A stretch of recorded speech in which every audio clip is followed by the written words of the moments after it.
help her. She's Mama. That's great. That's great. That's great. I'm I'm going to work on that a little bit. Yes! All right. Hey, everybody. How are you doing today? Oh, we're getting ready. We had some serious technical difficulties. We don't know what happened, but I feel sometimes just like the enemy just wants to keep you from being successful, and you cannot give up. And so we didn't give up to there we are today. I'm so happy that y'all are online. It is telling me that the signal is very low, so I am going to go to mostly slide mode. If you are listening to me as part of the Ladies of Wealth podcast, I really do encourage you to go online to our YouTube channel at JJ Knows the Way so that you can see the slides that I'll be talking from today. You want to say anything before you go? I'm going to sing. This is what I was singing all the time while we were waiting for the technical difficulties to be sorted out. It'll be all right now. All right, yes it will. It will be all right now. All right, yes it will. It'll be all right now. That goes with technical difficulties and your money. Right. Peace out.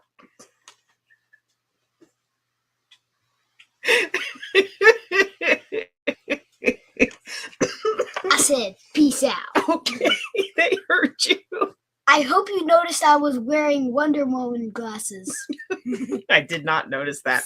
Okay. All right, everybody. It's JJ Conway, and today we're going to talk about how to make your first $1,000 with podcasting. We're going to talk about YouTube as well, because a lot of podcasts are now a lot of podcasts are also on YouTube, not just as audio, but also video. So it's kind of a blending and emerging of the two genres. And we're going to talk a little bit about that as well today. So before I get into it, I just want to give a shout out to the client I had this week who showed me her new YouTube channel. If you are watching me or listening to this, I hope that you will, but I already sent you the link to the last time I taught this class. I had no idea when we talked that this was the class that was on the schedule for today. And so I go into the schedule to see what I'm teaching tonight. Oh, it's the podcast. Because, we teach different things every year. We mix it up, but there's fan favorites, and this is a fan favorite. So there you go. We have a wonderfully fresh topic. And so we're going to talk a little bit about how to find your niche as far as podcasting goes, what's your focus. We're going to talk about finding guests. We're going to talk about marketing strategies. And we're also going to talk about gear. Now, I just realized with our signal issues, I should probably have checked our sound.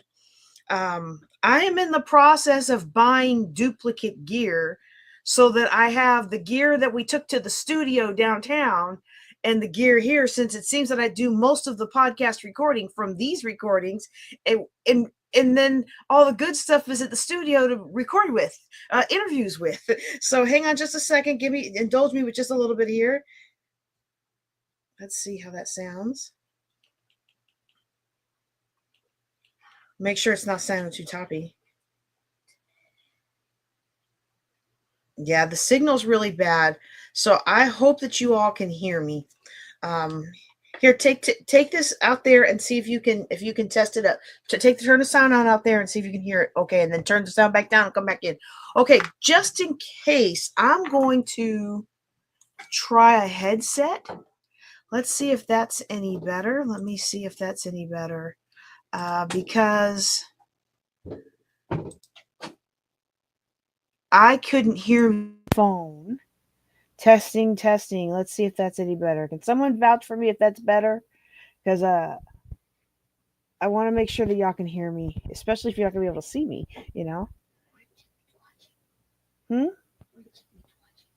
Oh, hey, Oren. Mr. Checkmate.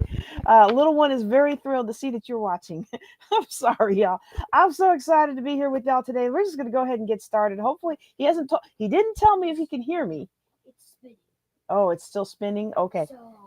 Okay, well, hopefully y'all can hear me. Somebody drop me a like or love or something. Angry face, I don't care. Just give me an emoji so I know that y'all can hear me. Because we have been having power outages and storms every night. And so our signal, I like that. Our signal is crazy. All right. And so we just want to make sure y'all can hear me before I get into it. Okay. Now we're going to go ahead and be talking, like I said earlier, we're going to be talking about podcasting, and we're going to be talking about podcasting. We're going to be talking about YouTubing. And I'm actually going to give you a little bit of a demo for both. Not a whole big demo, okay? Because like I do, I don't think this one has it in the slides, but like I do with every every class that I teach, like I do with every class that I teach, I always give you an opportunity to dig deeper. And if you want to dig deeper, I have a workshop where we go intensive one-on-one, where we actually work on whatever it is that you're wanting to start, a YouTube podcast or something like that. And we'll actually walk through the steps, and I'll give you an example of it's just chock full of goodness. Now, some of you are like, well, I'm not really that far into it yet. I just kind of want to bounce my ideas off of somebody. And so if you just want to bounce your ideas, I encourage you to join in our group coaching. It's every first Tuesday of the month at 11 a.m. Central. Now, in July, it's going to be the second Tuesday, simply because we'll be at my annual General Assembly. And so it's a 10-day long ministerial conference, youth mission, not youth brotherhood, ministerial classes, ordination classes, all kinds of ecumenical goodness. All kinds of good church, miracles, wonders, and signs. I love it. I love it. It's the highlight of my church year.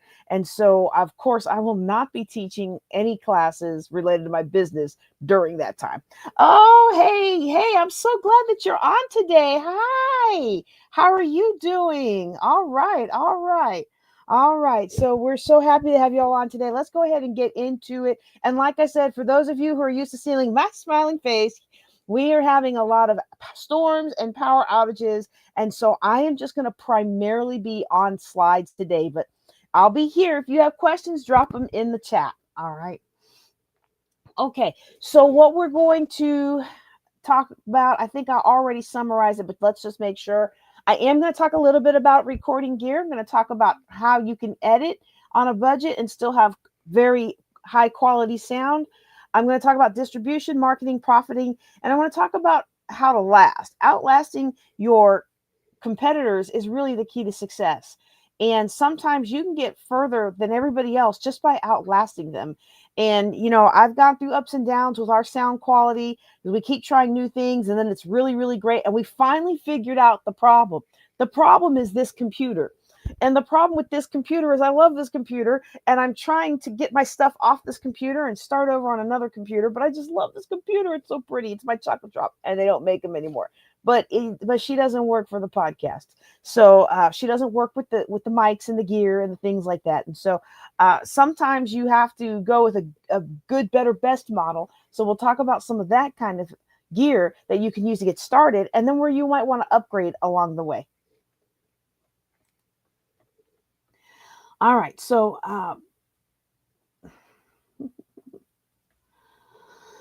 the other thing, I think I mentioned this at the beginning, we are going to do a little quick YouTube walkthrough. We're going to talk about some particulars that are different when you have a podcast that's on YouTube versus just having a podcast.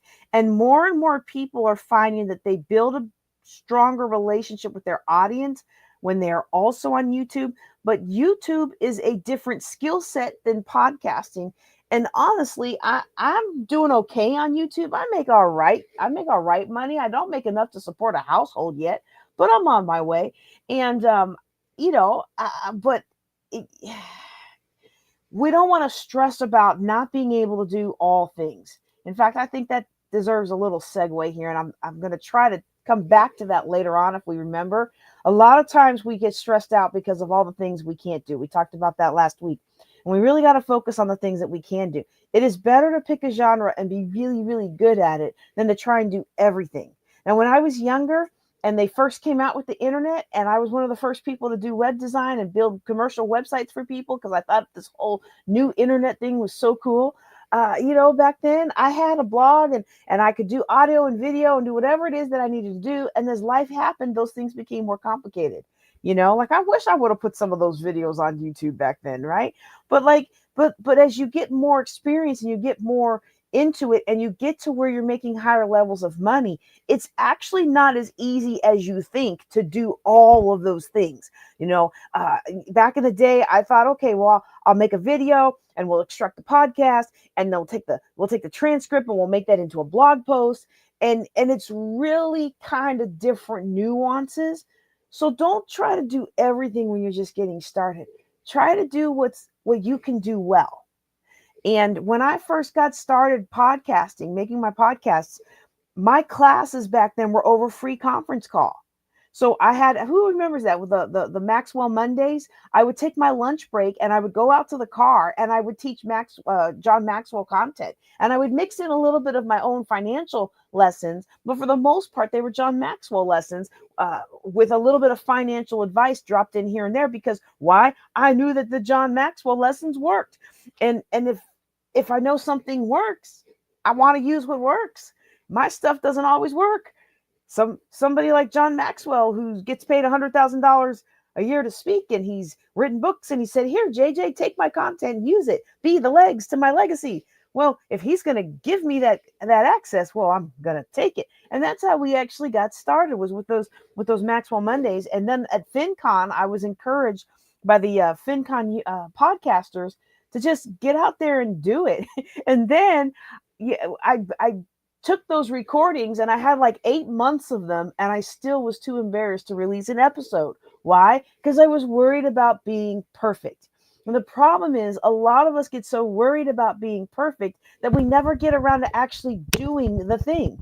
Whereas somebody else who just gets to market ahead of everybody else, it may not be perfect, but they get the money. And while they're pursuing perfection, or while they're pursuing excellence, while they're pursuing doing a better job and getting better day by day, they're still making the money, and they're taking their audience along with them. So if you're interested in podcasting or YouTubing, figure out what's easiest for you to execute with excellence and consistency, and do that. And if you get the opportunity to branch out into the other areas, do that. But if you can only focus on one, I'll talk to you about how to easily branch out into the other areas without it being as much work. But just understand that it may not be the same quality as the people who are pulling in $100,000 a month podcasting, or $100,000 a month with blogs, or $100,000 a month with YouTube. Okay. I remember the first time I met somebody who was doing $100,000 a month with her blog, and I thought, oh, well, I should be doing that. And then once I talked to her and saw what she was doing, I realized why I wasn't making but $10 a month with my blog. I was like, "Ooh, I don't have the time, energy, or the money to pay a staff to do all of that."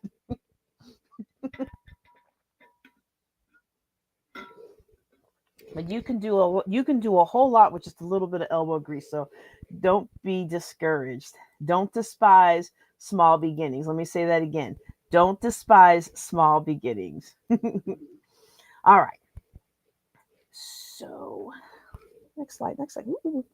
Okay, so now this is going to be interesting, because like I always say that I like to start these classes with the first foundational key thing that a lot of people don't do. And you might notice a common theme. Who has noticed a common theme throughout all of these classes when it comes to launching your book, when it comes to doing your virtual summit, when it comes to doing your live summit, when it comes to doing your podcast, when it comes to doing your YouTube channel, when it comes to fill in the blank business? The very first foundational step that most people don't ever sit down and take the time to do is to figure out why you want to do this in the first place. What is it that you want to do? Because you might really realize that what you want to do isn't helped by starting a podcast.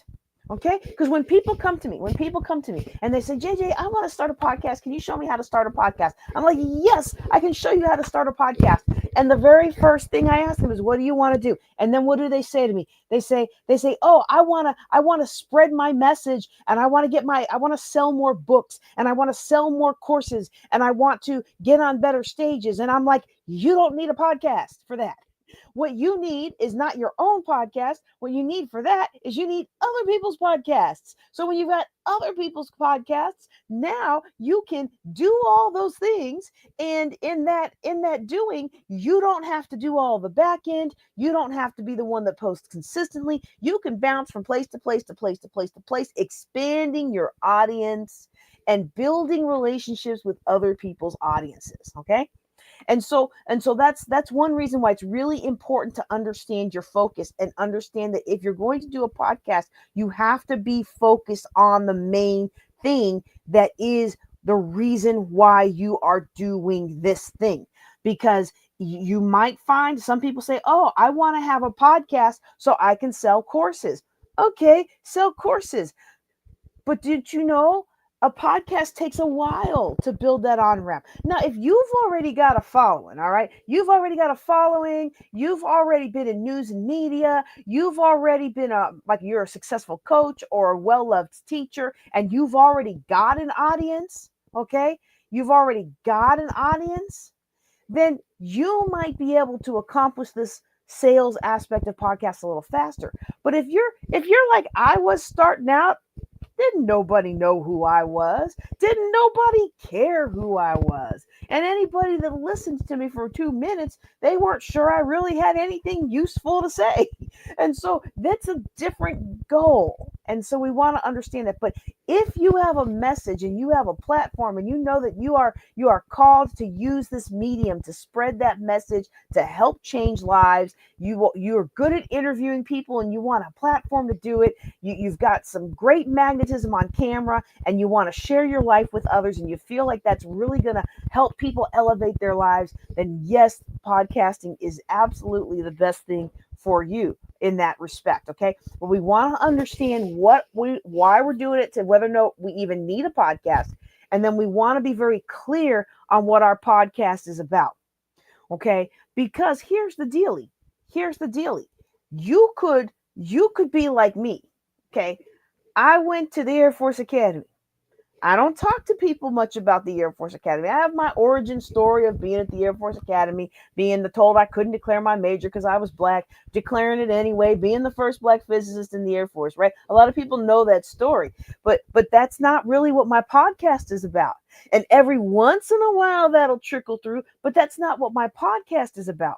So when I get a lot of people that want to talk to me about STEM or they want to talk to me about my background and my history, there are certain avenues in which I will do that, but that's not the primary podcast. So you'll see a lot of those posts, and it's a strategic move. You'll see a lot of posts related to being a woman in the military. When we go toward in a Women's History Month, you might see some posts about my time as a physicist in the Air Force as a woman of color during Black History Month. You'll find a lot of those kinds of discussions and stories on my Juneteenth channel. Okay, so I have my main financial channel, my Ladies of Wealth, and then I have my Juneteenth channel. Okay, so you'll see a lot of that there, but you won't find here my adventures of being a stay-at-home mom. Okay, and the reason I'm bringing that up is because I will work being a stay-at-home mom into what I do. I will work being a former working mom into what I do, but that's not my focus. And so, one of the things that's really easy for us to do when it comes to podcasting or really anything is to lose our focus. And I'm going to show you an example. I'm going to show you an example of how that played out in my life. And that was when I was first starting to make videos and blogs. And it happened more with the video. I'm sorry. Let me rephrase that. It happened more with um, the blog because I wasn't doing much with the podcast. Okay. But I'm going to see if I can share this with you all real quick. Let me stop that screen and share with you this other screen that shows my YouTube channel. Don't y'all laugh at this, all right? Because everybody has a beginning. Everybody has a beginning. Channel content YouTube studio. I want the one with the mommy stuff. Yeah, okay, here we go. Can y'all see that? Okay, so let me get me out of it. Maybe that'll make this a little bigger. Okay, so what you see here is I start doing these real estate investment kinds of things. And I've got these low numbers, low numbers, low numbers, okay? And then I get pregnant. I think I'm already pregnant in one of these. I don't think I was pregnant here yet. No, I was. Oh no, that was no, I was pregnant. Why did I go on a bus tour when I was pregnant? Anyway, I start doing things about being pregnant, and you see the numbers jump up. Okay, so for those of you who are listening to me as part of the Ladies of Wealth podcast, my early YouTube days, so this is 2015, 2016, 2014. Okay, my for 14 was the first publish I've got. We did a thing to for as a finalist for Miss Veteran America. So for 2 years I was averaging like 50, 10. A TV clip got me 300 views. Another TV clip got me 300 views. And then I do something on see-through maternity workout shorts because, oh my goodness, it was so difficult for me to find maternity shorts that weren't see-through. And I figured out a solution to the problem and I posted about it, and boom, I went up 1,700 views. And my blog at the time that I had, it skyrocketed. And anything that I did on, I'm just anything that I did on nursing, on bottles, like this, like you look at this, the breastfeeding bottle and nipple review, 24,000 views, you know, as opposed, and then digest to the infant, 3,000 views, as opposed freezer solution for milk breast storage bags, as opposed to, you know, um, a real estate bus tour for 20. And that's actually got better information in it than anything that was in any of those maternity videos and other bottle and all that.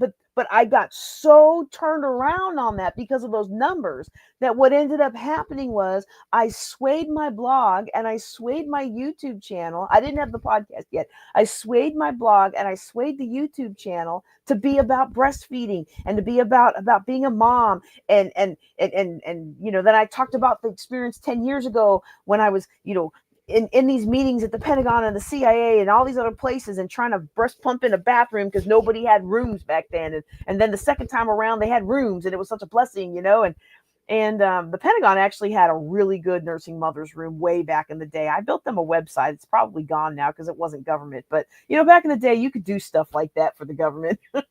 um, uh, so like I got really turned around on that. And what I found myself in the middle was I was getting these hits and then I just ran out of stuff. Because you know what's an interesting thing about breastfeeding your kids? Well, for most of us, they kind of grow out of it. And I just didn't care anymore. And so, you know, there you go. There you go with one of the pitfalls of niching yourself way down. And why did I go down that path? Because you can set up Google to give you alerts when your name is mentioned or when people are really hitting you. You can find out what the keywords are that they searched on that brought them to you. And anytime I did something, it would blow up. And it was like, but this is not who I am. This is not what I want to speak on. This is not what I want to be known for. I want to be known for somebody who helps other people get out of debt. The Lord had already shown me that way back in 1998 when I helped the first person get out of debt. You know, that's what the Lord had called me to do, was to equip people financially. But I got all turned around and said, "Oh, I'm going to make money. I'm going to make," and I'm going to be honest with y'all. Back then, YouTube, you didn't need what is it now? 1,000 subscribers and 4,000 watch hours. Like back then, I had like 85 subscribers, and I was making 100 or 300 a week. I mean, a month. I was making really easy money on YouTube because people liked those reviews, right? But we have to be very true to ourselves, and that's why it's so important to make sure that we maintain our focus. We understand why we're doing what we do, and then despite the pull to go this way or that way, we hold fast and hold true to what it is we've been called to do. All right. And it doesn't mean we don't take advantage of this or that trend. Okay. Let me come back up here. It doesn't mean we don't take advantage of this or that trend. You know, if there's a trend going on and you can take advantage of it, take advantage of it. I try to take advantage of some of them. And usually by the time I record and edit the video, the trends moved on because they're so quick. And that was a lesson to me. I am learning to build more time in my day. I've lost out on trends that I can make a financial spin on. I've lost out on business because I couldn't respond to somebody fast enough for a speaking engagement because I check my email every so often. You know, and so we have to be able to understand that we want the flexibility to be able to incorporate trends, but we want to stay focused on the lane. You know, let the trends be the decor, not the main building. All right. Oh, I don't want to remove that. I want to bring it into the stage. Okay, there we go. Here's the other thing that a lot of us don't ask ourselves enough. And I think I gave good examples for it, but I want to make sure I'm complete, especially for the people who are on the podcast listening to me on audio. Not only do we want to understand what our podcast is about, but we also need to understand what it shouldn't be about. Because one of the biggest mistakes a lot of us make, whether we are speakers, trainers, coaches, authors, any kind of content creator or person who speaks into somebody else's life, we automatically think because we've got a message and a heart and a passion to share it, that our words and our message and what we want to say is automatically what somebody else wants to hear. And guess what? What you want to say isn't automatically what somebody else wants to hear. What you want to say isn't automatically what somebody else needs to hear. Oh dear, what are we going to do? We think this is what we have to give people, that we think this is what people want, but it may not be what people need. It may be what we want to give. And trust me, I've been guilty of that so many times. In fact, I almost didn't want to buy the first script that I bought through John Maxwell team. But then the person who was in charge of that department at the time, he was like, well, you've tried it your way. You've tried it your way. Some of us have tried it our way, and our way has gotten our result. If we want to take our results to the next level, maybe we should try another way. And so I said, you know what? I don't have anything to lose. And y'all, that teaching was good. And then I began to learn it and internalize it. And now I can teach it from memory. But I had to learn that what I just wanted to say isn't always what people want to hear. Now, people do come here for the rants from time to time. Yes, they do. I acknowledge that. People come for the rants. They come for she's going to say the thing that none of us are willing to say, but we all want to say, right? And I don't do that as badly as I used to. Some of you are like, what? Yeah, I was way worse back in the day. But that's not all. Everybody isn't always here just to hear what you have to say. So you have to be very clear about who you're wanting to serve and what it is they need from you to define what your podcast should be and shouldn't be about.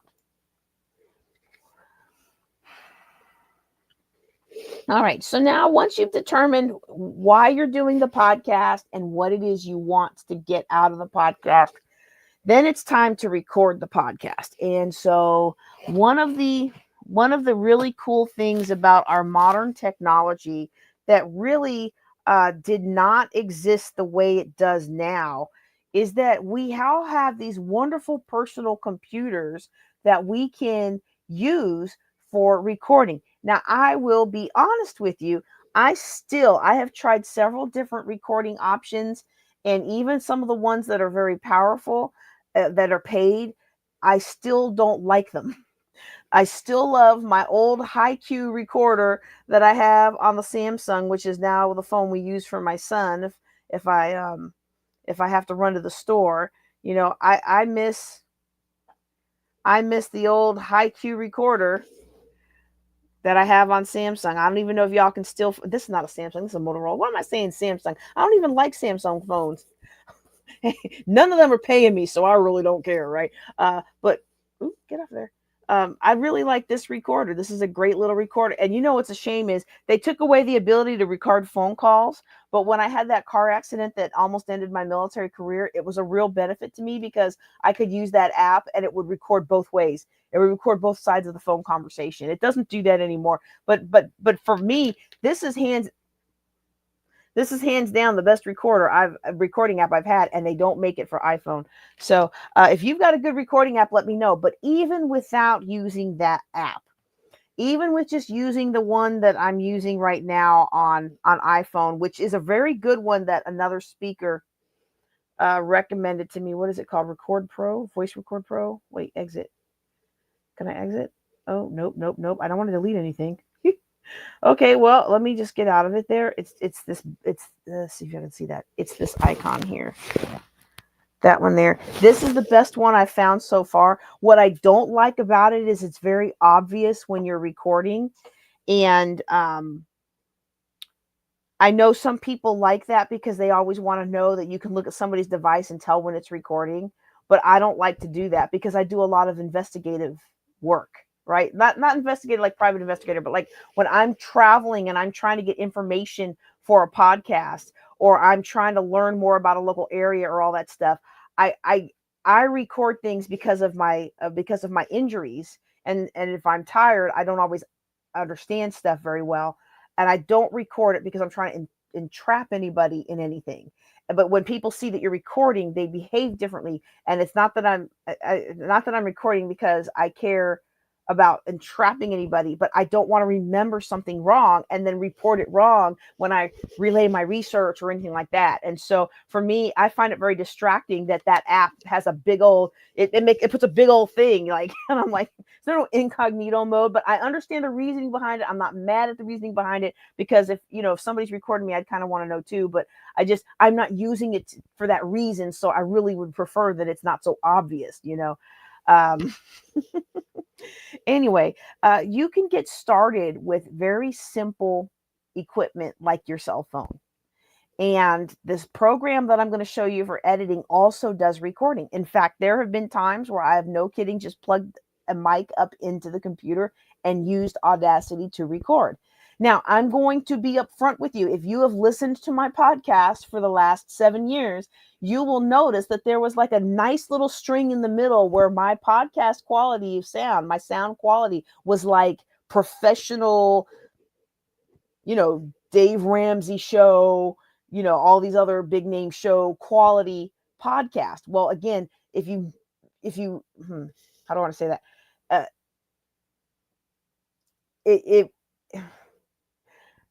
We had an issue when I bought this computer. In the last 2 years, we've never been able to get this sound right. We've bought other mics and things, and they'll work for like half an hour to an hour, or 1 or 2 days or 1 or 2 weeks. And then there's just something about this computer. It does not like stuff. And so we have a new computer that's working better. And so eventually we're going to merge everything over there, and I'm going to get another one of those and replace this one. And so that should hopefully do it because that is working better. And the one in the office does work better. But we're leaving it there. I'm not bringing it back and forth. Probably TMI for most of you out there who don't know, because I know we have a lot of new people on today. But, I just like to share some of these things with you because sometimes we feel like you have to be this and you have to be that. You have to be highfalutin.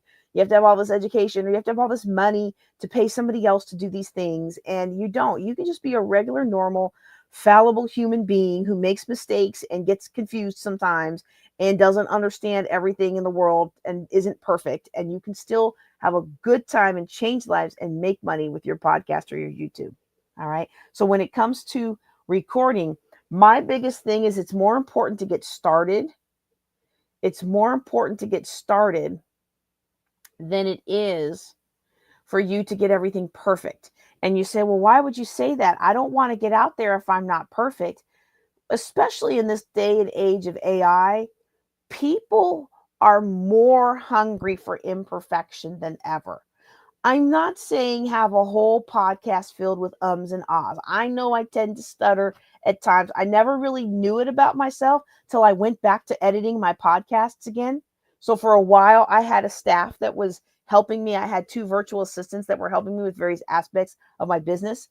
And now I'm doing my own editing. And then I had my son. Then I had my son editing. And now I'm back to doing my own editing while I look for a new intern or and some new virtual assistants. I never realized how much I do ums and ahs and and the other one that I take out a lot is okay, all right, okay. And I'm like, how many times do I say all right or okay in a single episode? It's ridiculous. Okay, oh, there it goes. So, but the thing is even if it's not perfect, even if it doesn't sound the greatest, even if it's not the best, unless it's screeching in people's ears, just get started and start recording some episodes with what you've got.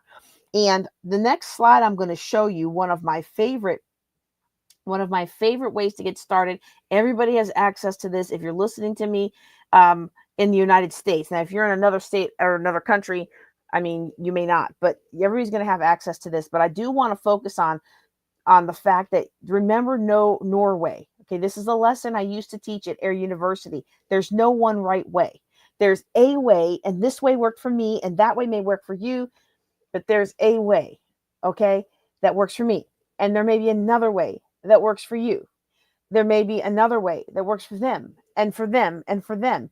And if everybody in the podcast world converges on, we need a Sony 850 camera for our podcast videos, our YouTube videos, and that's what everybody's doing. Okay, well, that's great, but maybe that's not the camera for you.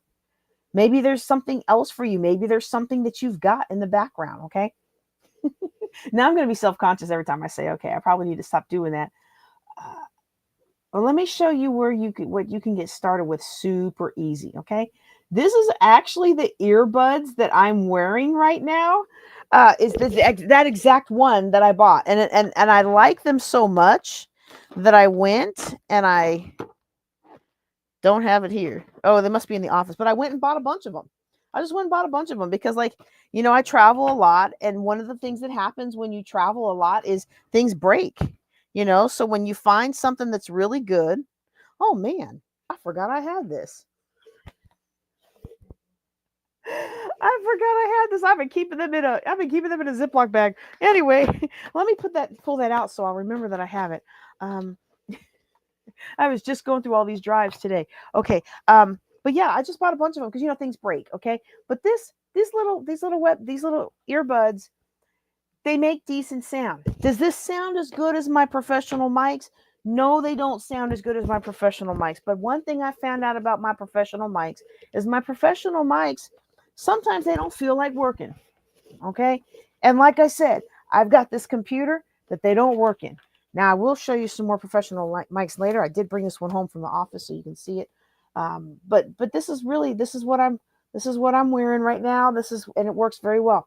This is probably my absolute favoriteest headsets I ever use. Now I will caution you, if you are going to record using Bluetooth headsets, you want to make sure that your voice recorder actually works in Bluetooth. One of the sad things about my favorite recorder, my HiQ recorder on the Android, is that the HiQ recorder does not do Bluetooth recording. And so it will record with a headset plugged in, and it makes very crisp, good recordings on that for what you would expect for something so simple, right? But it does not use these kinds of Bluetooth headsets. And so if you're going to use these Bluetooth headsets, then you want to make sure it's actually recording Bluetooth. I foolishly, because those headsets worked so well on Zoom to cancel out the noise, I went and recorded, like, I don't know, maybe a year's worth of podcasts, maybe not a year, maybe 6 months worth of podcasts, not realizing that because I had a small team, I didn't realize how badly the sound quality was because I was recording a lot of things as I was in loud environments like the airport and stuff like that. Well, on Zoom, those earbuds, they canceled out everything. People couldn't even tell when I was in the airport unless I had my video on. But when I was in person, just recording through the app, it didn't work well to filter that out, which is why there's a lot of missing podcasts. Some of them we weren't able to release because those interviews were so bad quality of sound. Okay. This voice record that I have on the iPhone does have a Bluetooth mode, but it also warns you it doesn't always work. Okay. All right. So that's something that you can get started with. Now, I actually gave these Jabra 7s to my son. I regret that because he was like, can I please have them? Well, actually what happened was I left them behind when I visited him in North Carolina. And then he said, can I please just keep them? They're so amazing. And I said, okay. And then I bought the new ones. The new ones are amazing. They are the most amazing noise canceling headsets you ever want to have. In fact, when I first started wearing them, I would feel like my car wasn't on because I could no longer hear the engine. And you couldn't even hear me open and close the car door. That's how amazing they are. The problem is whatever the ANC technology that it uses, it's like some kind of cranial bone structure thing. If you move just the wrong way, it does some kind of weird warble.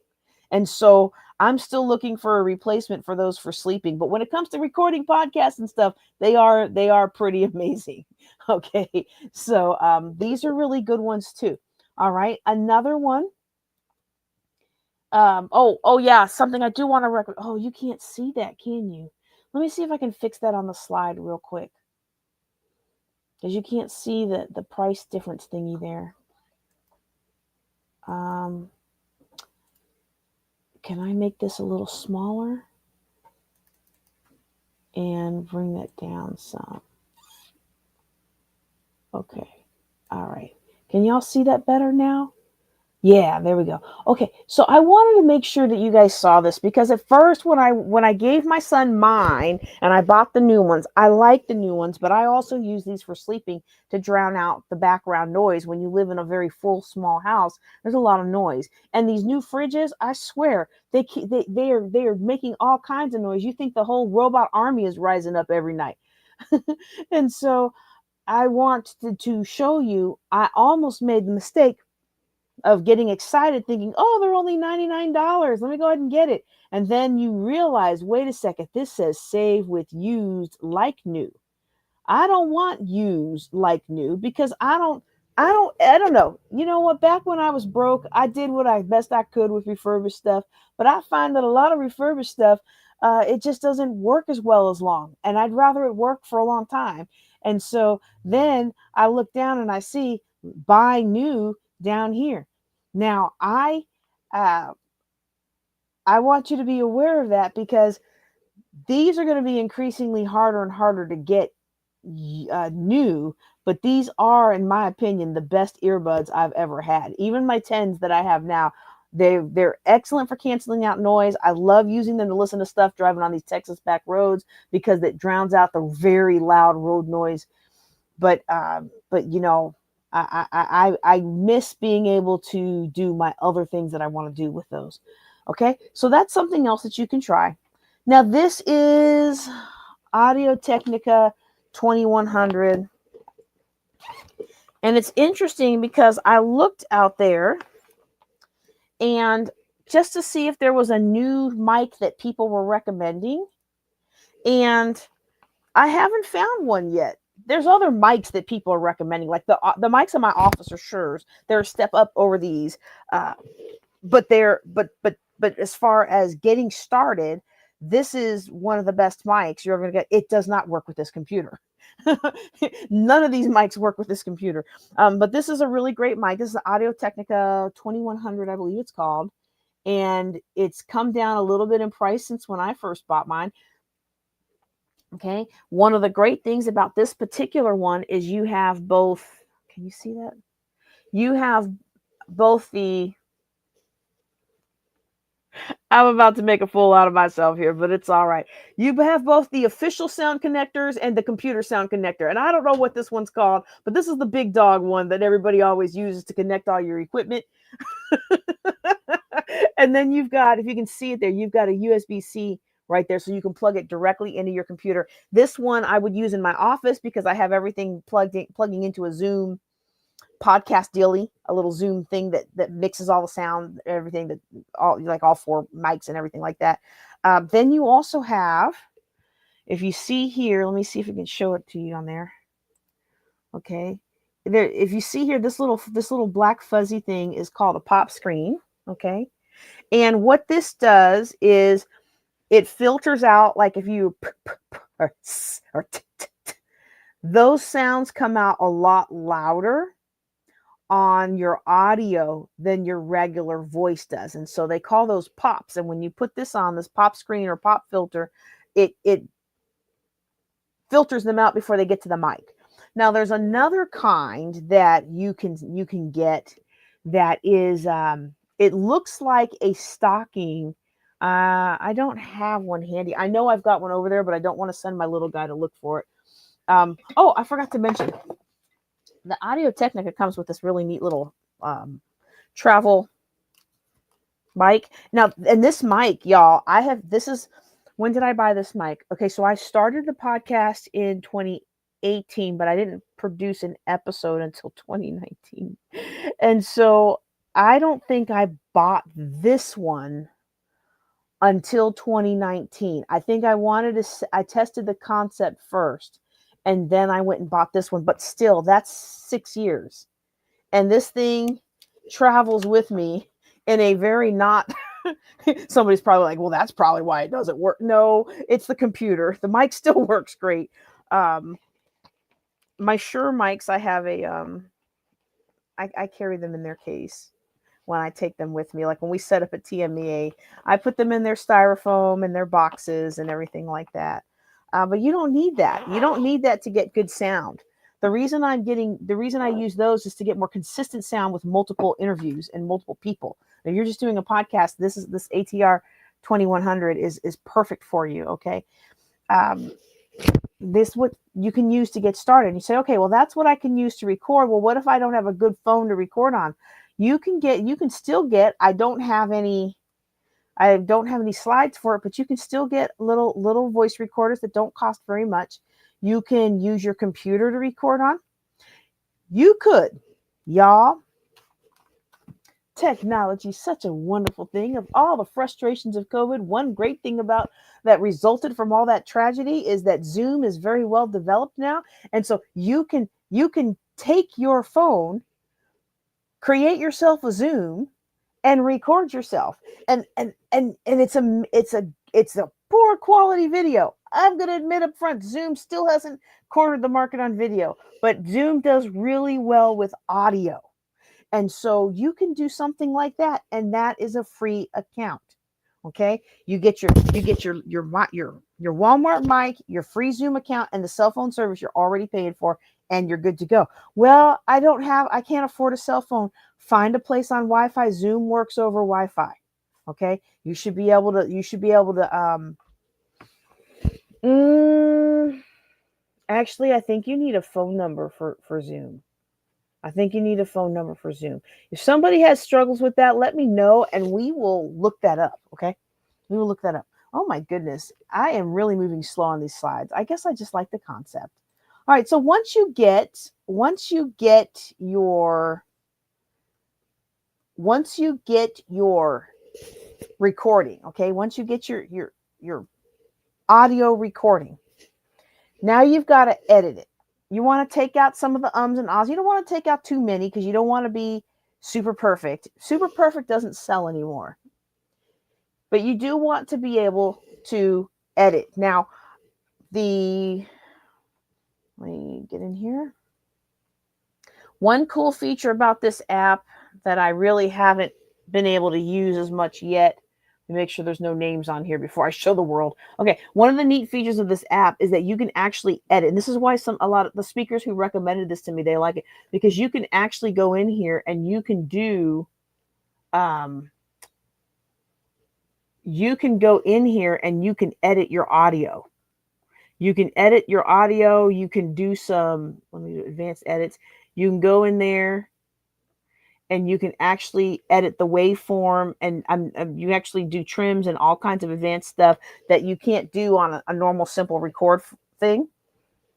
if you really don't have anything else to edit with, you could always use your phone's picture video thing, make the video and do some basic trims on that. But the software that I recommend to everybody who wants to start a podcast and doesn't have a lot of money to get started, the software that I recommend to everybody is a software called Audacity. And I promise you, this looks like squiggly, giggly, googly goo, but this is actually so easy when I show you my quick tricks in the workshop on how to edit this. And you can see here blending in an intro with the main discussion. I show you how to zoom in and filter some things out. I show you how to change the audio, the amplification, because what you don't want is you don't want to have your intro one level of sound. See how this one's smaller waveform? You don't want to have your intro small sound and then you go into your interview and blow out your audience's ears, right? So we work through all those kinds of things. And if you bring an actual audio, if you bring an audio or visual with you to an audio or video, could I just say that again?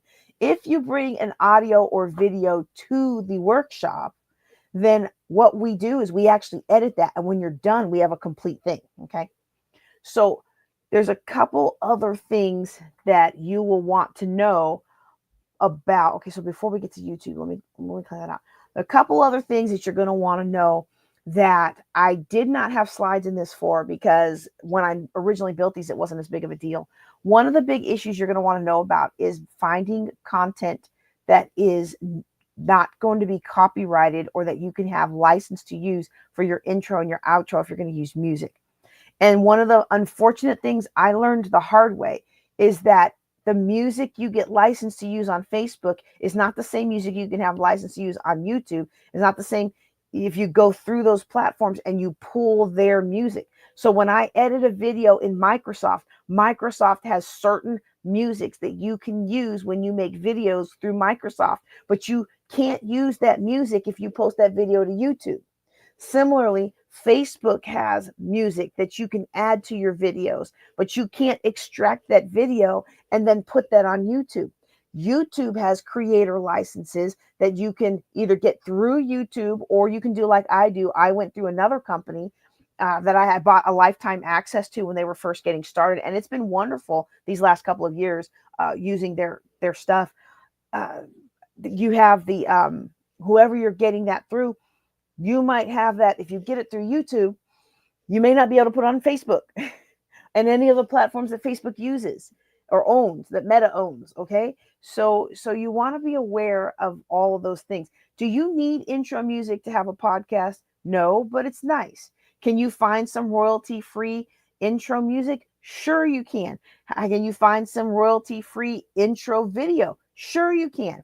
I'm going to show you something that's going to be, you're going to laugh, but it's going to help some people. All right, let's go back out to, where did I show y'all my YouTube channel? Okay, let's go ahead and show that again. Present, share screen. Let's go back to the content with the YouTube. Okay, I'm going to share YouTube. All right, I'm going to show y'all this website. It is by far not the best of the best, okay?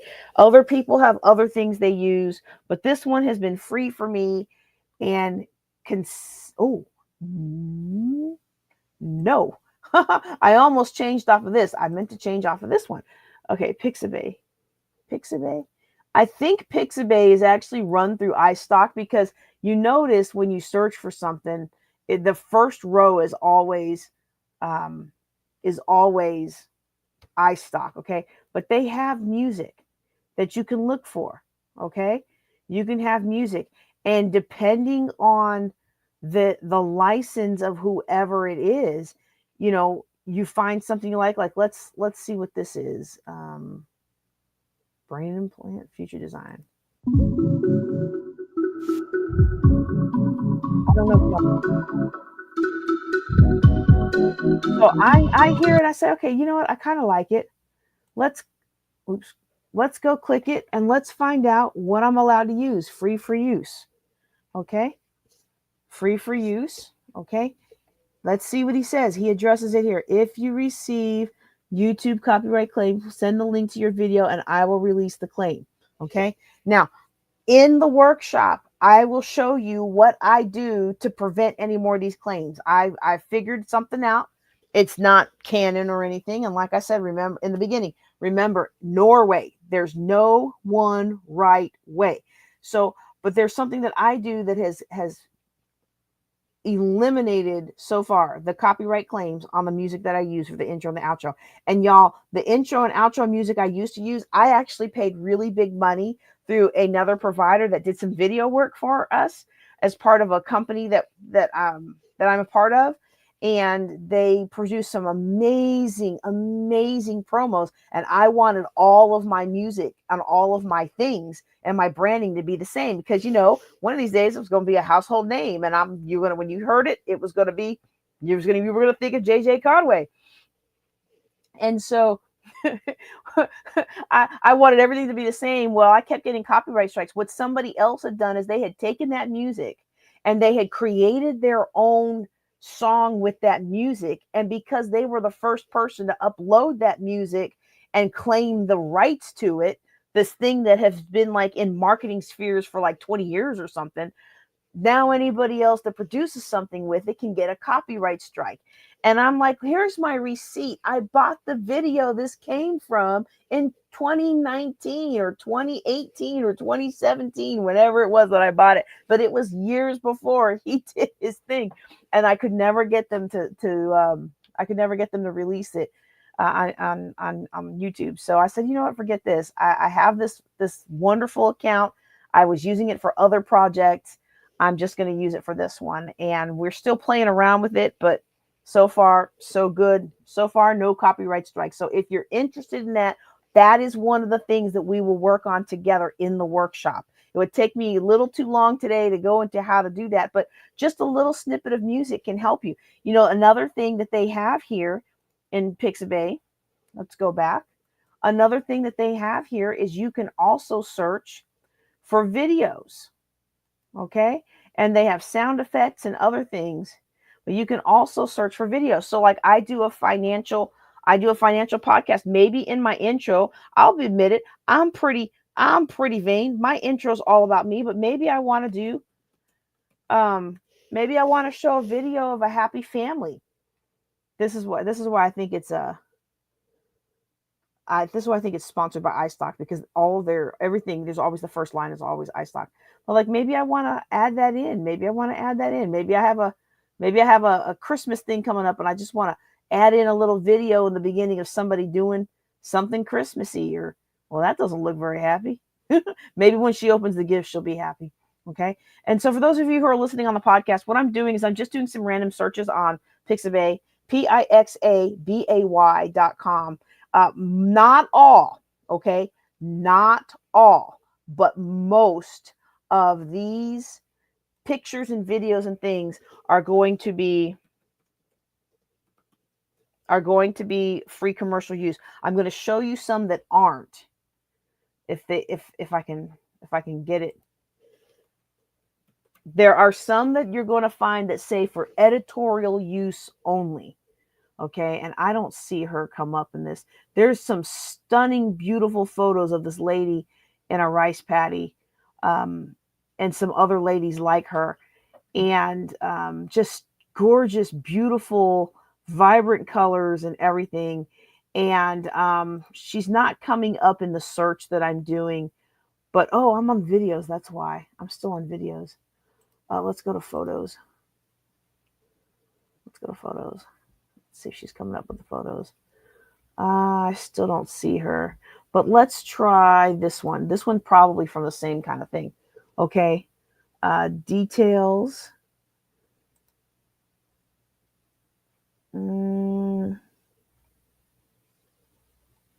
Nope. This one doesn't say free for use under the content license.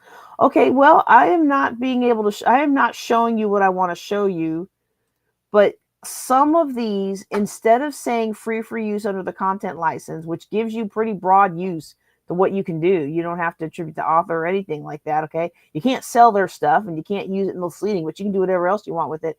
But some of them will say for editorial use only. If it says for editorial use only, you can use that in like a wait, pop back on me. If it says for editorial use only, you can use that like in a like in a blog or a news article or something like that. But you can't take that image and put it on the cover of your next book.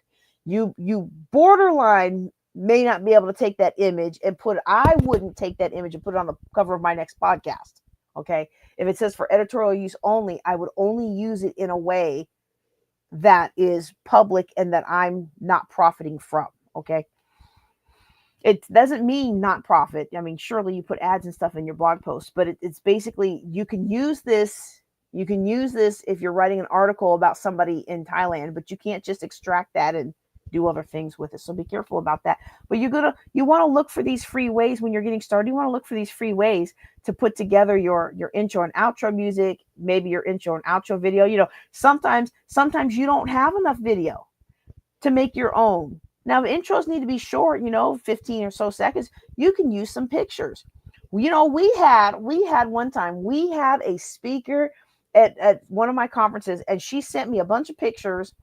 And my video that I made of her was basically a splice of Pixabay videos that matched what she was talking about, and also her own pictures from different things that she's done.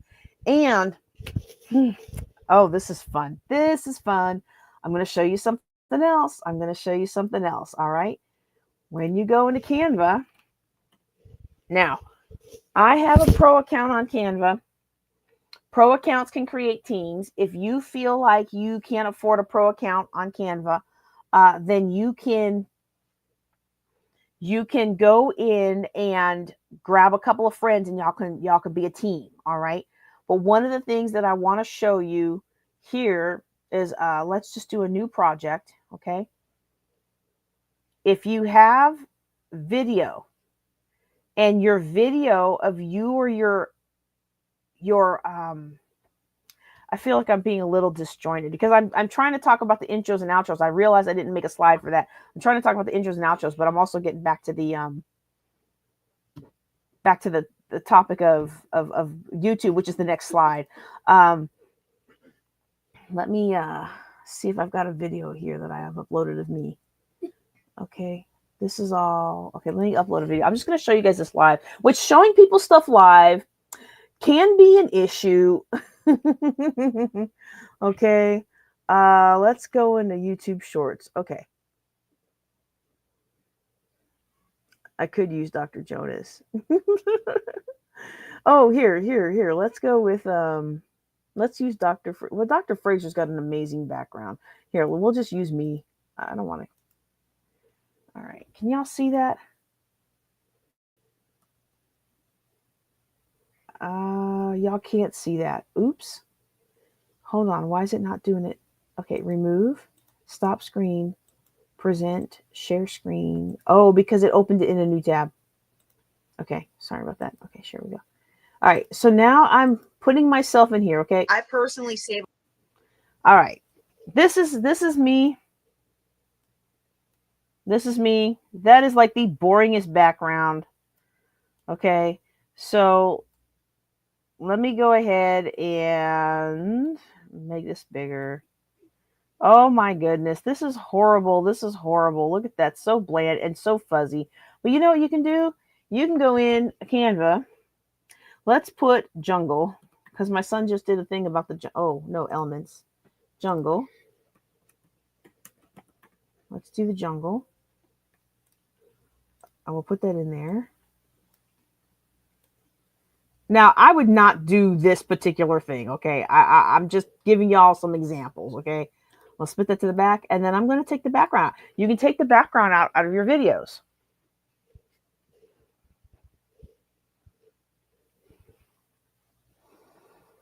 Oh my goodness, why is it going so slow? Video not found. Okay, well, see, that's what happens when you do stuff on That's what happens when you do stuff on when you do stuff live. All right, it's not working, and I want to get through this because my son is getting antsy, and my computer is like, we don't like you right now. So let me just go ahead and go to YouTube real quick.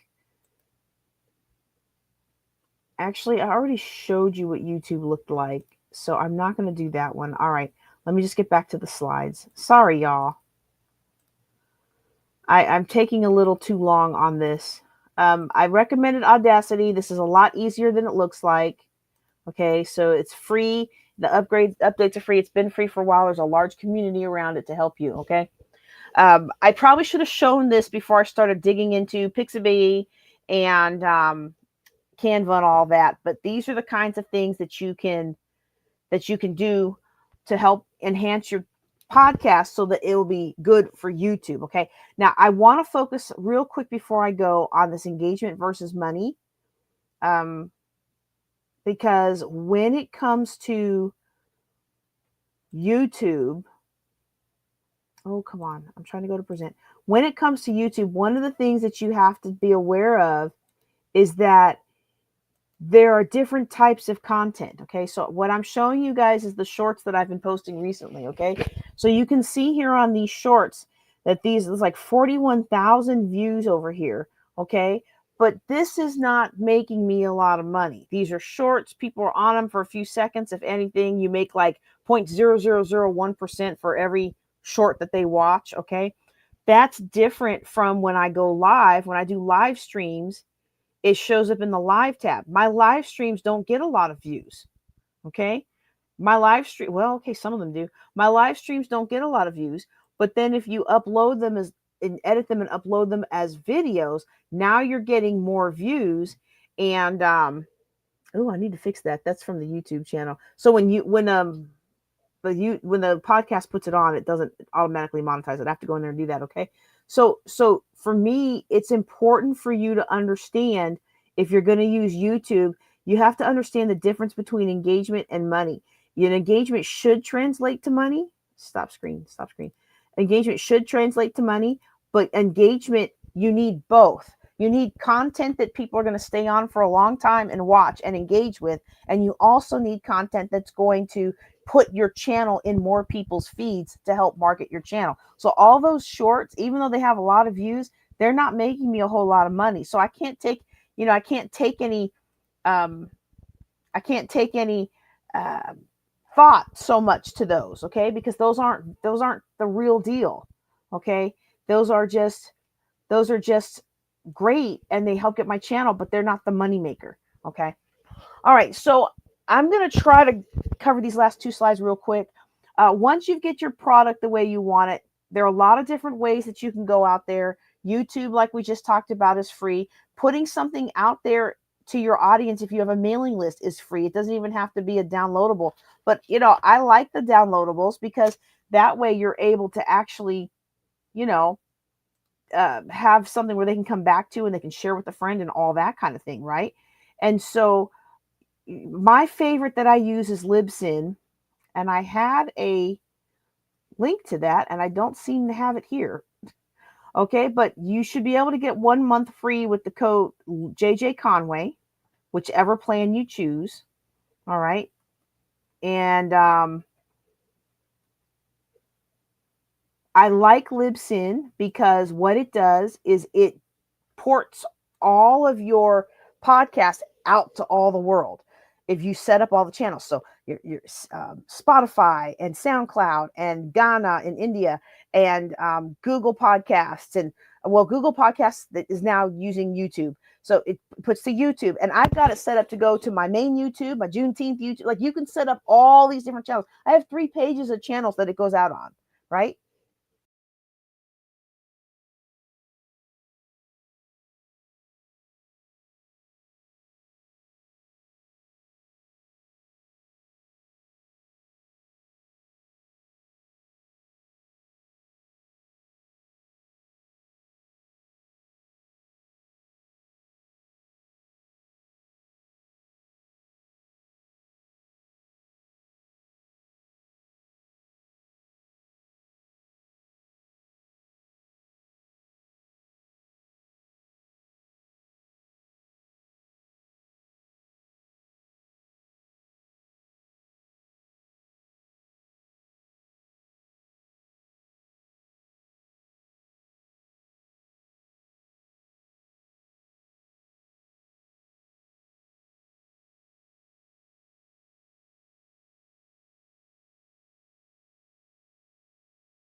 You know, every time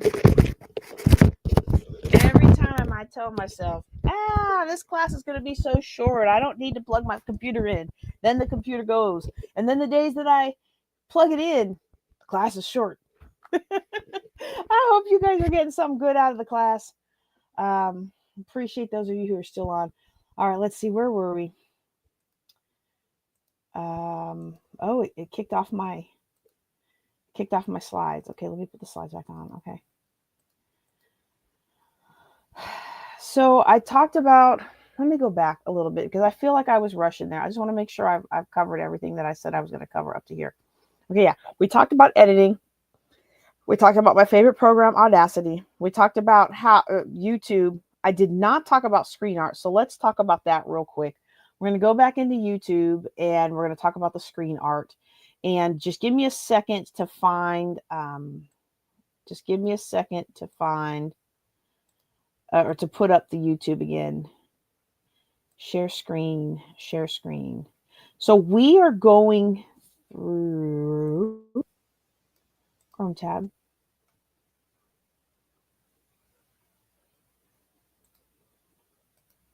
What are you doing over here? What are you doing? Somebody's getting sleepy. You're trying so hard not to get sleepy, aren't you?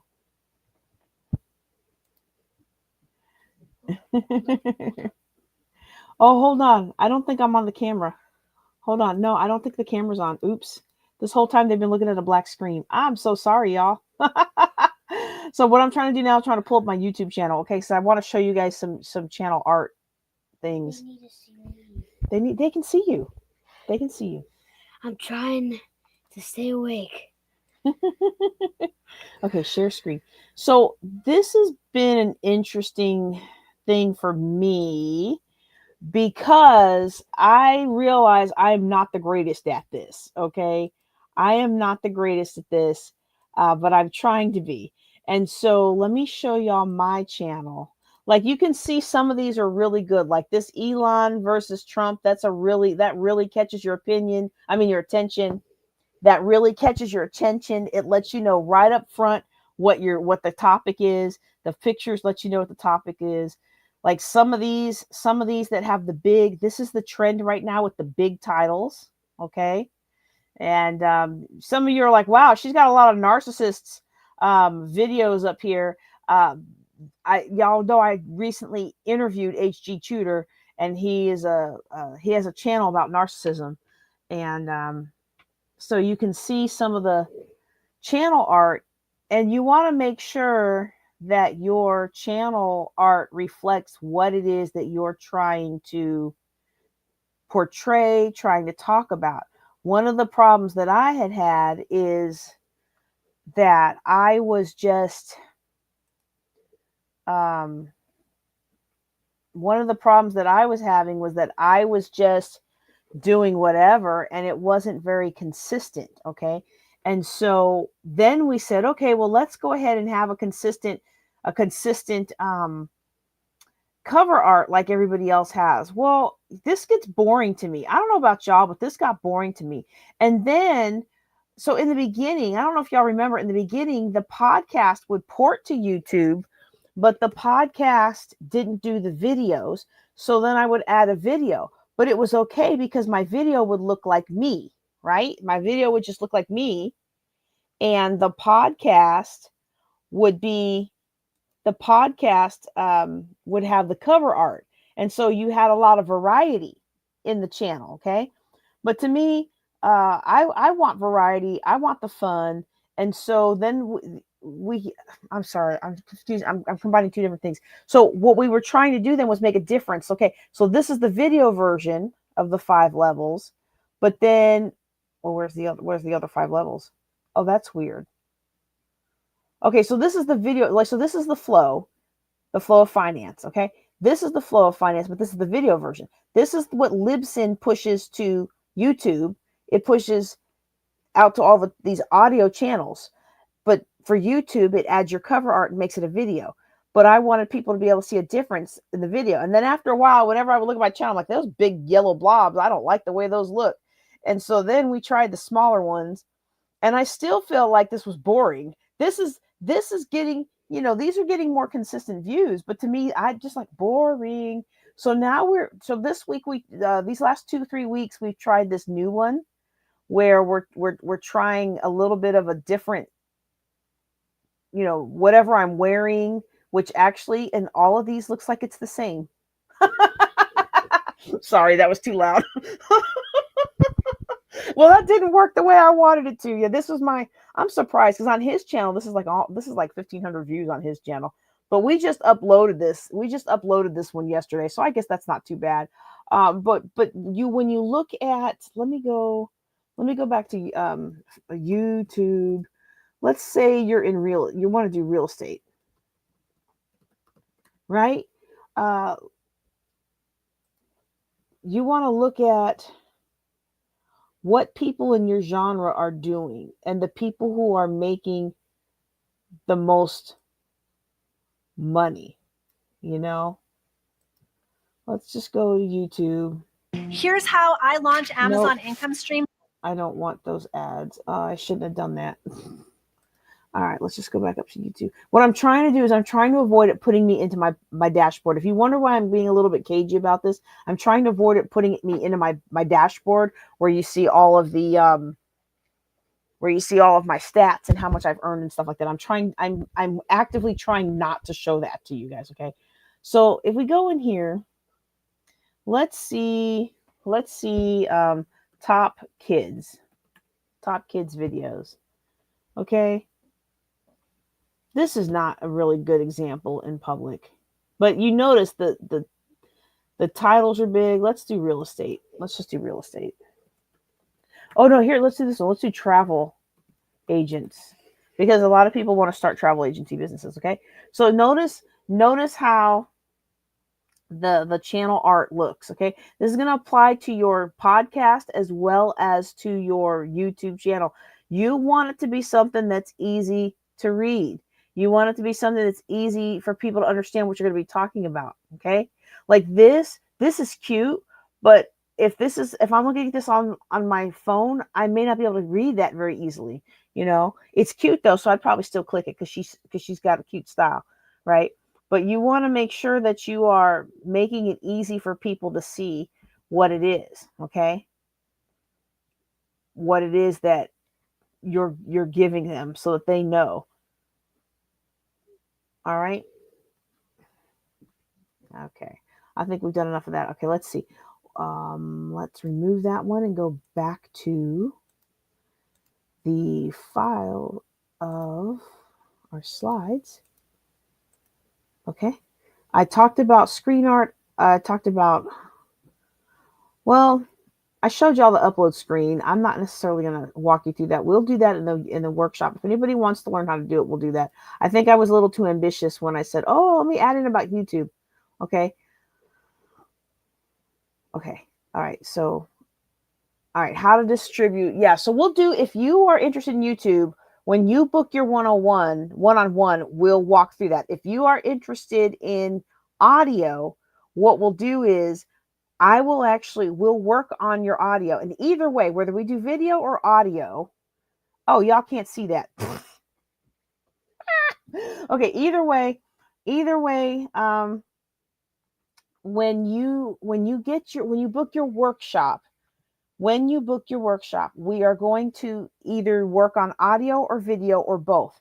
Whichever one we work on, your YouTube or your audio, I'm going to distribute it on my channels.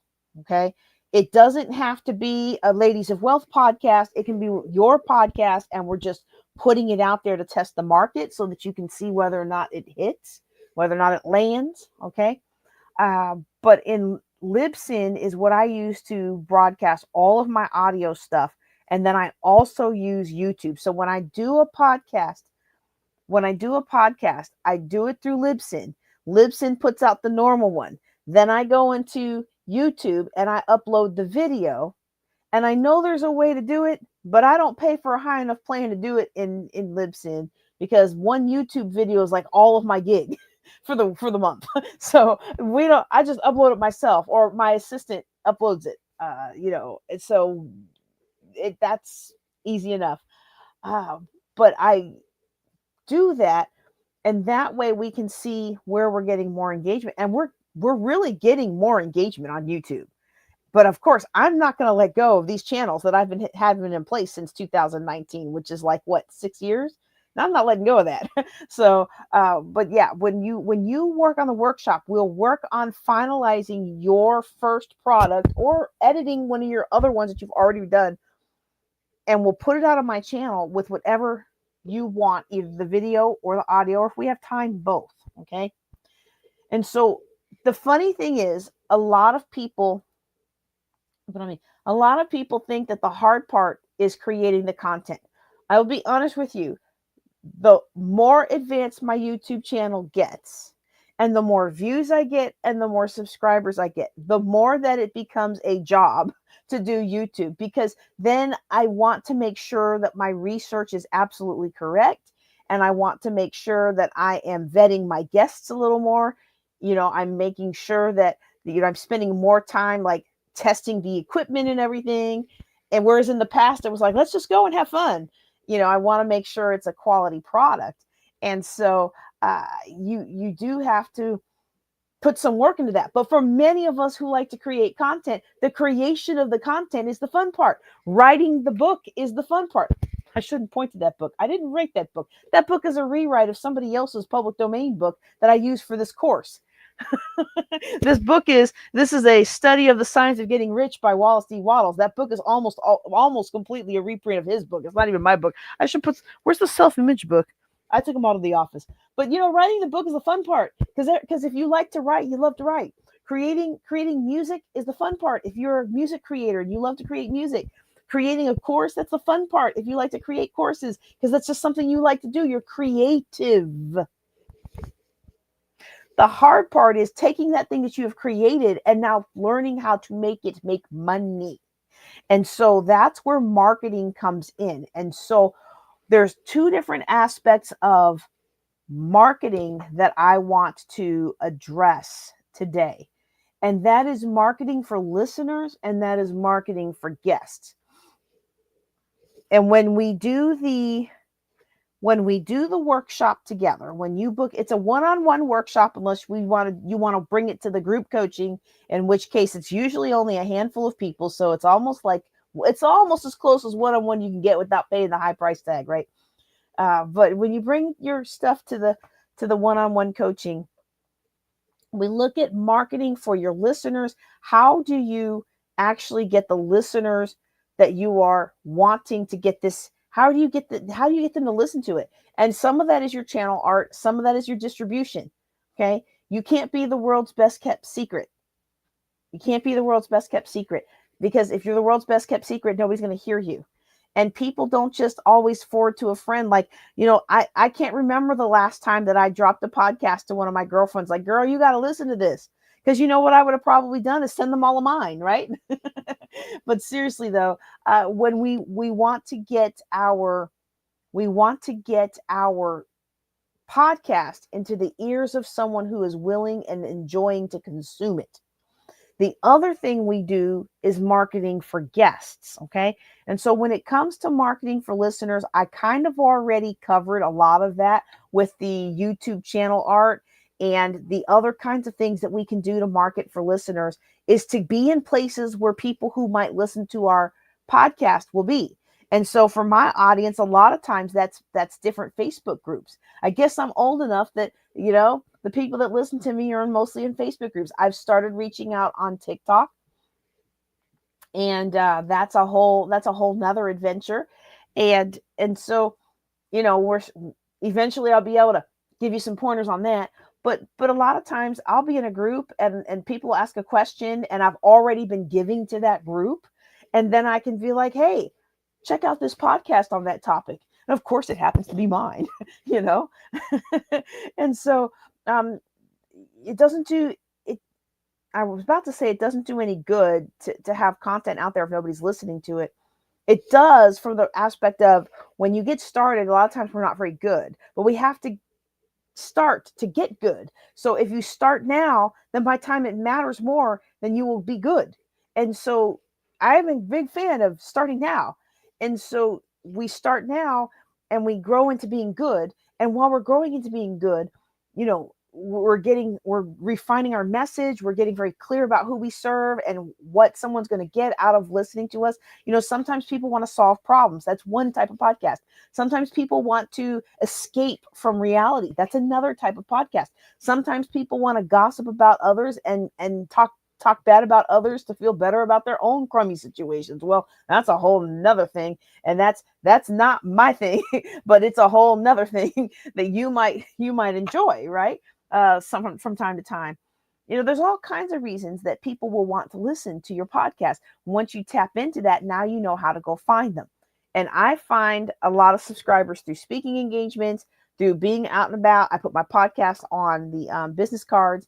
And I find some of my most loyal subscribers through groups that I'm already affiliated with, that I talk to them or tell them I have this or tell them I have that, or, hey, look this up, or, you know, can I email you this link, or can I text you this link, or, hey, this might be what you need, and just send it to them. And the conversation develops organically, on purpose, organically, but intentionally, organically. But I am looking for those opportunities.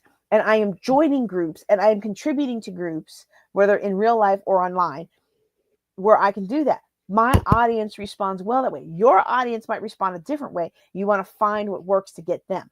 The other one is marketing for guests. And this is interesting because when I got started, y'all, I did not think that guests were important on a podcast, because I didn't start a podcast to have you talk about what you want to talk about. I started a podcast so I could talk about what I wanted to talk about. Ooh, talk about big mistake, big mistake, big mistake. You want to be able to market to potential guests. And because I am a professional speaker and I associate in circles with professional speakers, I have no shortage of guests. The only reason I don't have more guests on the podcast is we're still editing so many of other people's guests. We're finally I see the light at the end of the tunnel. I see the light at the end of the tunnel. We are so close to getting caught up with all those other interviews that are sitting there. I actually did an interview this week. It was fabulous. She was fabulous. If I can just do a little aside, I may or may not have gotten overzealous, because I was like, this lady is so cool. I want to hang out with her. And I think I may have overdone it and run her away. So if you happen to be listening to me, oh dear guest, please know that I wasn't trying to be crazy. I was just so happy to meet you. You were such a delight. Anyway, but marketing for guests is really important, because guess what guests do? Guests expand your reach. Guests expand your audience. Guests open up doors for you for more people to hear your podcast. So if JJ Conway comes on your podcast and you give me some cover art to advertise your podcast, well, guess who's going to get notified about your podcast? My audience. And this is something that if you use StreamYard now allows me as a guest of yours to put your podcast on my channel. So if you're doing a live and I come on, I get up to 2 channels that I can port your interviewing me onto my channel. So now you are having live access to my audience as well. So if you're just getting started, wouldn't you like to have access to JJ's 10,000 person audience? It sounds so large, but in the great scheme of things, it's really not large yet. I'm still just a baby YouTuber, but I'm like so happy we're almost at 10,000 on YouTube, right? Wouldn't you just love that? Wouldn't you just love to have everybody on there and get all those views on you? That's why you bring in guests. All right. That's why you bring in guests. And so one of the things that you'll want to do in marketing for guests, you're going to want to be able to be very clear about what the guests get out of being on your channel. Now, look, there's a lot of people out there that have really good messages and they're just getting started and they're just happy to be there. So they don't care if you've got stats or how big your platform is. They're just happy to get the word out. But for somebody that might be a little bit more experienced and bring that extra nuance to your podcast, you're going to want to be able to tell them when they ask, what's your platform? Your platform is how many subscribers you have, how many you have on social media, how many you have on YouTube, how many you have in your mailing list, all of that above. You're going to want to have a very quick thing on who listens to your podcast. My audience is predominantly professional Christian women, many of whom are mothers. And so that's important for you to know if you want to come on my channel. Because if you want to come on my channel and dog Christianity, your interview is not getting aired. Similarly, if I'm going to go on your channel and you have a real edge against, you got a real chip on your shoulder against the church, I'm not coming on your channel. Unless you're going to allow me to preach and be who I am and not edit it and not talk bad about the church for that purpose. But 9 times out of 10, I'm not even going to accept that interview if I can go on there and see that you dog the church over here and dog the church over there. And we can have a private discussion and if you want to learn more about my faith. But I'm not gonna do something that's gonna make my church look bad, right? But you want to be able to explain who your audience is, who is predominantly listening. Are you marketing to teens, college kids, professionals, work from home moms? I like to say we help hardworking women and a few good men dump debt, build wealth. That tells you what kind of audience. My audience is not a frou-frou, lay around all day, eat, doom scrolling. That's not my audience.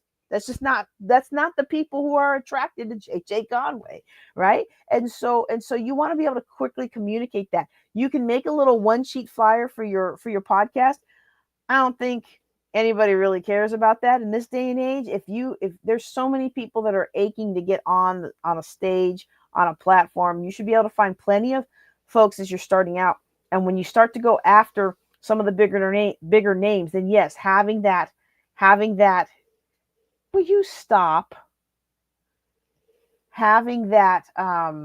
Sorry, my son is doing this, and he's trying to be slick about it. He keeps walking past like, he's like, I need my snuggles. Oh, okay.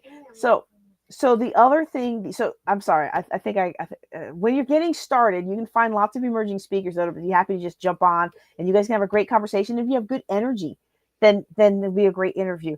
If you're not so good at interviewing people, it helps to have some questions prepared beforehand. And you can even ask the person you're interviewing if they would like you to ask a couple of questions, because that way, when you ask them the question they have already told you to ask, they already have the answer to it, and then your conversation can flow.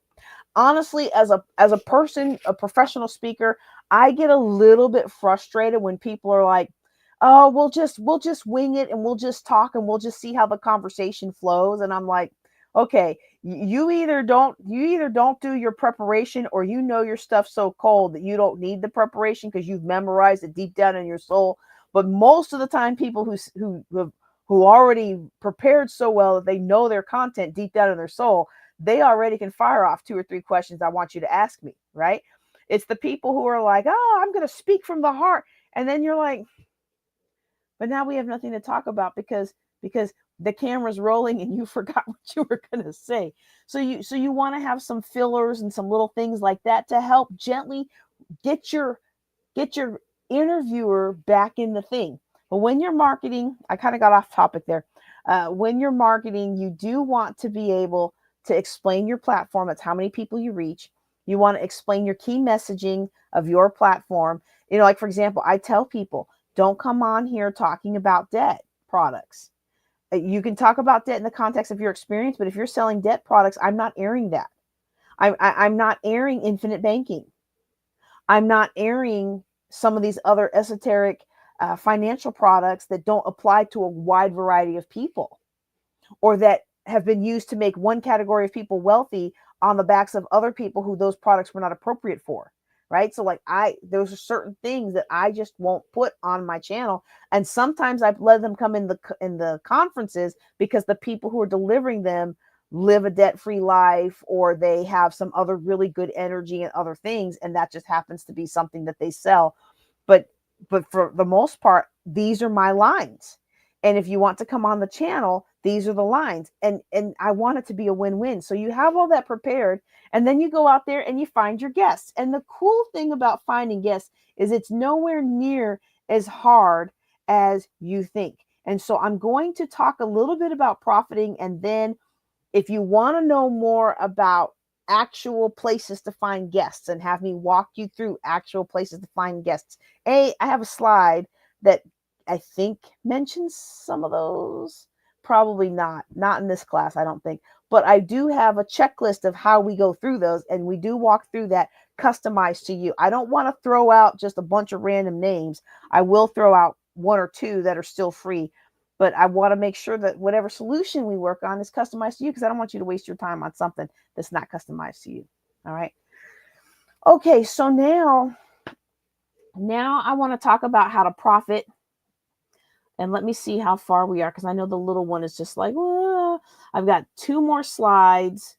And one of them is just showing you what's in the workshop. So when we talk about profiting, a lot of people think that I'm going to start this podcast, I'm going to do 10 episodes, and then the thousands are going to come in from the ads.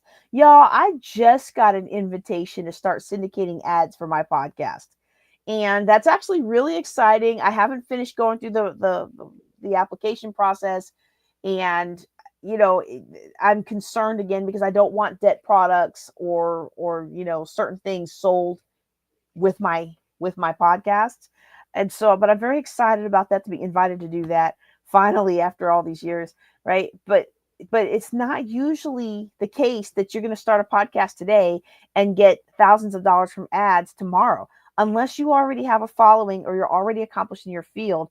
What you're generally profiting and selling, making profit from your podcast. Let me rephrase that. The way you are generally profiting from your podcast is actually selling your own stuff. So selling people into your books, selling people into your classes, selling people your products, and selling people your content.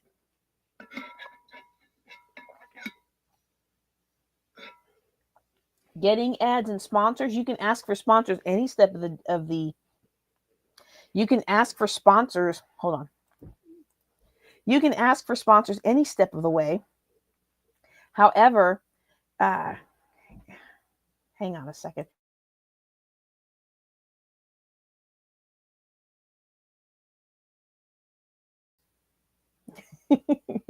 Okay. You can ask for sponsors any step of the way. In fact, until we came up with the backlog of interviews, which again was around for those of you who weren't, wait, let me rephrase that. You can ask for sponsors any step of the way. I had sponsors before I got this computer with the mics and all the things don't work with. And so once that happened, I did not renew those sponsors because I felt like I wasn't being able to be consistent. And even though it's exciting for somebody to be like, yeah, we'll pay you for this and we'll pay you for that, I don't like to take people's money if I already don't know if I can fulfill it. And so, sometimes that happens unintentionally, and I don't like it to happen intentionally or knowing that I'm having a struggle, but you can ask for sponsors. You can ask for sponsor from people you know. You can ask for people who are guests to pay. I don't recommend asking guests to pay, but if you already have a following, if you're already a leader in your community, you're already well known and people are already flocking to you wanting to sell stuff, there's nothing wrong with taking advantage of your experience and your talent and then using that to make money with your podcast. The most money that I make with my podcast has been through YouTube, and has been through selling my courses and my books through my podcast, and has been through the times when people have paid for placement to be either a live guest, because to be a pre-recorded guest, we don't charge for, but to be a live guest, there is a charge because it takes more work for me. It takes more effort for me to be a live guest, have you be a live guest. And then there's other certain things that you might do, but like if somebody wants to send me a t-shirt, as long as you're good people and we get along and I like your brand, I'll wear it and we'll talk about it and I'll interview you, and there's no charge there. But affiliate fees is a big way that I make money with my podcast. Okay. But everybody thinks, oh, I'm going to go out and get an ad and sponsors. And I'm going to have all this big time. Well, that usually comes after consistency. And consistency is what separates the hobbyists from the business people, because a lot of people aren't consistent. They start off and they send something every day, and then it drops to every week, and then a month later you get something, and then 6 months later, hey y'all, I had to restart, I had to take some self-care, and I understand that. I've had seasons of life where things like that happened. I've had seasons of life where healthcare, and I'm really going through one right now that I'm going through one right now where health is making it really difficult to execute the things that I want to execute. And because my health is so uncertain, I mean, none of us are making it out of here alive. Okay, let's be real about that. But because of my health concerns, I'm taking the opportunities to spend more time with my son and be there for my family, because you just tomorrow is not promised, right? And so a lot of us, we bite off more than we can chew.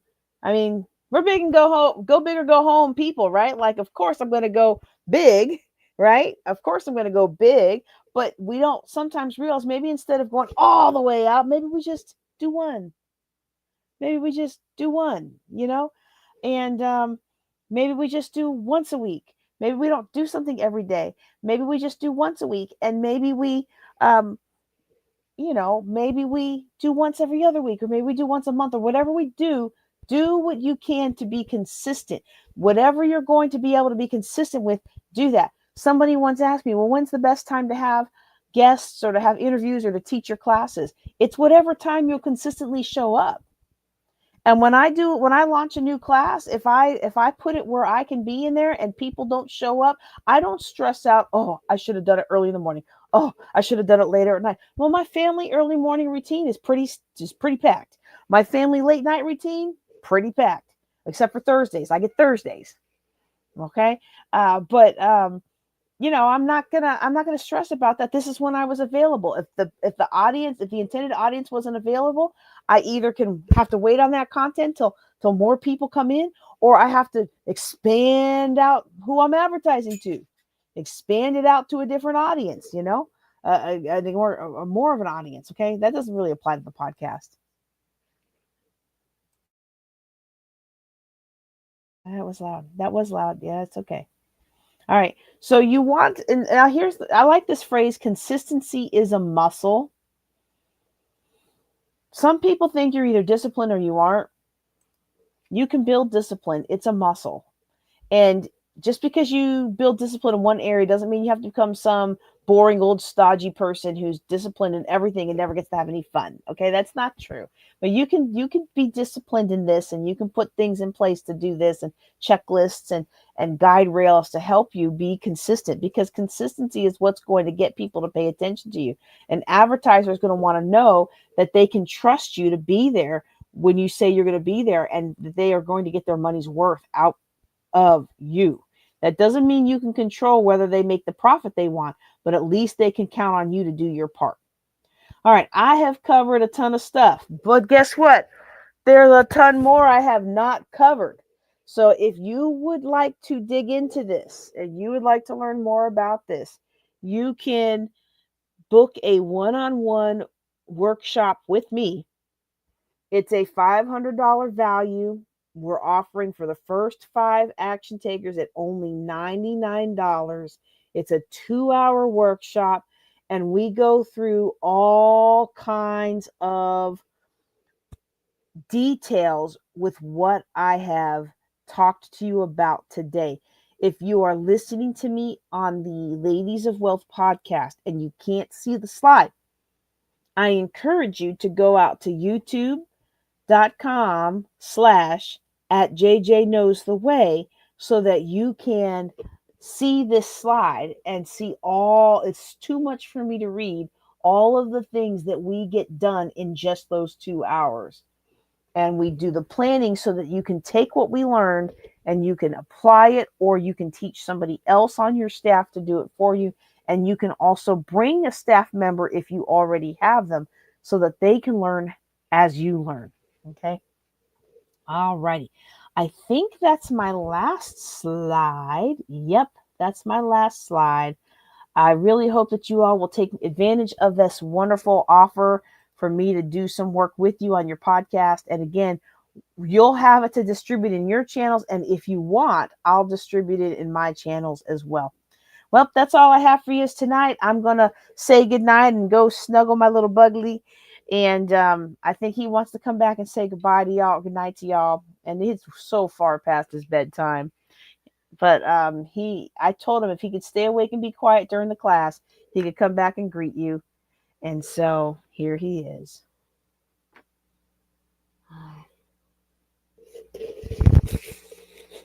Okay. I can't turn it off now because you're on my mouse hand. Please move. Please move. No, please move. Please move. No, you're not. You're not. I still have more I need to do. I still have more I need to do. Okay, what do you need me to do? I need you to get away from the computer. Go lay down. Hey, go get your friends into your room. Because we're not going to snuggle in here, are we? Oh, yes, no. Yeah, go get them in your room. All right. Okay, everybody. Okay. Thank you all for watching. Thank you all for putting up with all of our little blips today. I hope that's been helpful for you.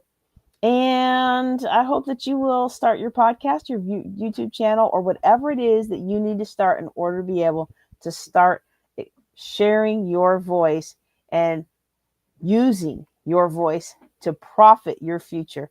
I'm JJ Conway. Y'all take care and be blessed.